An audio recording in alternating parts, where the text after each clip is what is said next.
আমাদের মাঝে আরো উপস্থিত রয়েছেন ঢাকা মহানগর পশ্চিম ছাত্র দলের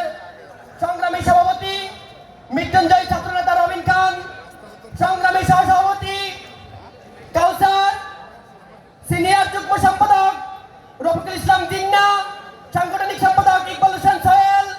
যুগ্ম সম্পাদক শাহরিয়ার রাফি, যুগ্ম সম্পাদক জাকিরিয়া খান সিজার সহ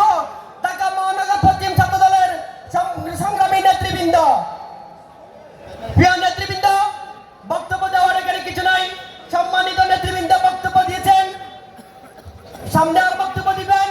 আমরা সবার বক্তব্য শুনবো। এবং আমি ছাত্র দলের ভাইদেরকে বলছি, আপনারা সুশৃঙ্খল ভাবে বসে থাকবেন এবং প্রোগ্রাম শেষ না হওয়া পর্যন্ত আপনারা বসে থাকবেন, আমাদের নেতাদের বক্তব্য শুনবেন এবং সবাই সবার বাসায়, পাড়া মহল্লায়, সবার পরিবারকে গিয়ে বলবেন সবাই 31 দফা